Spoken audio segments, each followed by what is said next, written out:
The devil are we, I'm Matt, and the client's list of the Epstein files is not going away, nor should it. Certainly not the victims, they're not going away either. Let's take a look. Joining me now is Lisa Bryant, director, Jeffrey Epstein, Filthy Rich, and Ghislaine Maxwell, Filthy Rich. And I'm glad you're here, Lisa. I understand you were at that news conference Wednesday, so what was your reaction to everything you saw and heard? Well, it was a privilege to be there, and I have to say it was, really emotional. It was a historic gathering. I was thrilled to be there to support these women who have been disrespected and ignored for so long. And I really learned there's power in numbers. The nation is behind these women, and they're fighting mad. They've found their voices, and they're not going to stop until justice is served. I really feel like this is the beginning of a bigger movement, a much bigger movement. I hope so. A real turning point and a source of empowerment for the survivors. They're taking back the power. So, many of the survivors, they are frustrated with how this case was handled then and now. I am not surprised, really, and nor should anyone else be. How many people have actually gone to prison for all this? Epstein and Maxwell. And Epstein, did he end himself? I'm not sure. Take a look at some clips from your 2019 film. Here they are, everyone. It was more evidence of the fact he was powerful and he could fix what everything came up. This case was one of the worst failures of the criminal justice system. There was no way that anybody could look at this and think this was okay. There are enough survivors that refuse to give up. I don't know what it is about, like when they do a documentary and they've just got people sitting around looking out and they said, right, it's a setup. Sit down and try to look in the distance and we'll get a shot of you, make it dramatic. Situations like this, it's like, no, I just want to sit down and tell my side of the story. I don't want any dramatic sort of walking up in slow motion footage. I want justice. I want justice. Is this the prevailing sentiment you hear from Epstein survivors now? And what does justice look like for them? Absolutely.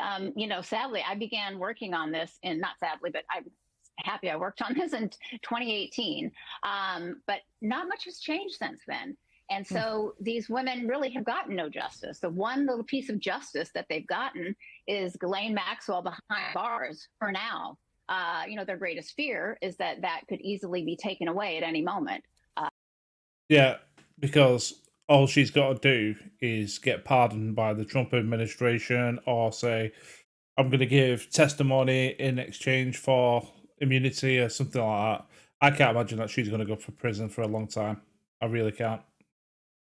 We don't definitely know there's a talk of a pardon and also potentially commuted sentence. So that to them is frightening. They're really afraid, and also afraid she gets out. There are some women that I talk to are afraid for their lives, that she's still, after all these years, going to come after them. And that fear is real in them, whether it makes sense or not now, with what she's been in jail, but it's a real fear that they have. So yeah, but terrifying for them to consider terrible. that. Again, whether you say it's realistic or not. Anything, Lisa, that you learned while making your films that which you believe should be highlighted for Congress to do a very thorough investigation? Well, all the information is there in these files. I think that they need to follow through and really look at them closely and not, redact the names.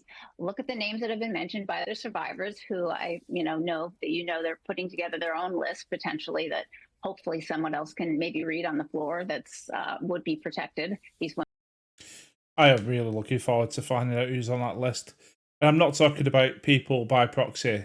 Like, oh, this person was on a flight or this person was at a party but never did anything. I'm going to name them anyway. Got to be really careful about guilt by association. I'm not saying that everyone that Epstein ever rubbed shoulders with was guilty. But there's definitely more guilty people than just Maxwell and Epstein. Absolutely. Women would be very afraid of litigation if they were to mention, these names, but there's financial institutions, the names, they just have to do their jobs.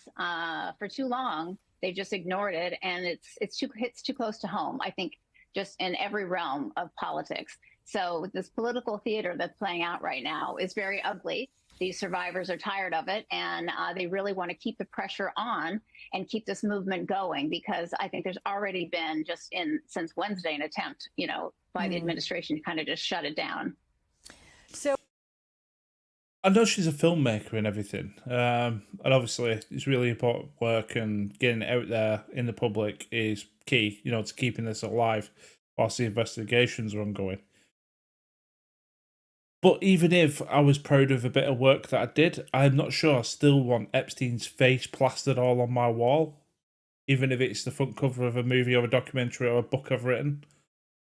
I've looked obviously on a wall to the left-hand side, and you can see Epstein's face, and I'm not sure walking around every day I'd want to see his face on my walls.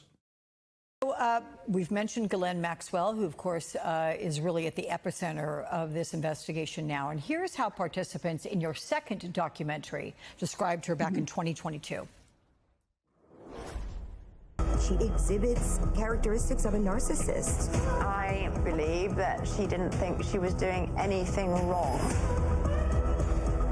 She knew she was going to make these high-powered men happy. On a scale of shock, she'd be a great wife. So she's been transferred to a lower security prison after that 2-day interview with Assistant Attorney General and Trump's former personal attorney, Todd Blanche. House Oversight Committee ranking member Congressman Robert Garcia is demanding an investigation into that decision. What crossed your mind, Lisa, about that move? And what do you say to people who see Maxwell simply as an accomplice? Oh, she's absolutely been convicted, of being a perpetrator. Sex trafficker. She was a willing participant, and that interview, I think pretty much to anybody who knows anything, and even if you just hear it, it's a joke. I think it's a shame that it was an unprecedented interview. How that could happen is really, I'm glad there's an investigation or a call. She's a wordsmith. I'll tell you, in fewer words, it's a balls up, it's a cover up, and it absolutely stinks. If you're a victim and you see that the only person who seems to have faced justice is Maxwell, because Epstein got away with it by supposedly ended in a cell, then, yeah, it's going to be a slap in the face that, within 2 days, that Trump, who's pictured a million times over, shoulder to shoulder, laughing with Epstein, somebody in his camp goes and visits and says, by the way, we're going to put you in a bit of a minimum security wheel. I don't know. Obviously, I don't know if she's into PlayStation 5, but she's probably got one. You know what I mean? It's a joke. One into it, because it shouldn't happen. They should be talking to the women rather than Ghislaine Maxwell. And if, the fact that she was, it seems like she was rewarded by being moved to, near her family into a much lighter, country club prison is really an injustice to the survivors. I think you had another question in there that I didn't quite hit. No, you're good. Do you have any theories why the DOJ refuses to release these files to the public, despite justice and FBI leaders widely calling for their release before being put in their current positions? I think people are threatened. I think it's at every level of government. The cover-up began back in 2006, 7, and 8, when the FBI, had, 53 count indictment ready to go. And then Alex Acosta, cuts the sweetheart deal. The cover-up really began then. And I can't wait until September 19th when Alex Acosta gives his deposition. If he pleads the fifth, I think you'll see a firing squad from survivors. So I think that is a big key date coming up. Also, the Supreme Court is scheduled to rule on whether or not to even hear Maxwell's appeal of her conviction. I think that's not going to go in her favor. So it'll be interesting to see, what her moves are after that. Okay. Director Lisa Bryant, thank you so much for your time. Yeah. I suppose if the victims release their own list, they could come out, the people whose names they release, they could come out and say, oh, it's slander, it's defamation. But then you could hit back and go, The only way to prove that we're not slandering someone is by releasing the files, because their name is in those files. I don't know if that's the way to go. I don't know if even legally it would stand up, but I suppose if the victims are there and they're watching all this and they're just seeing somebody, you know, get away with murder, and probably not murder, I mean, who knows, right? But getting away with all this, and there's no other perpetrators being named, I can imagine that someone eventually is just going to come out and go, "Hey, I'm reading off a list of names," and I'm all for it. Anyway, let me know what you think of all this. It's not going away anytime soon. I don't think it should either.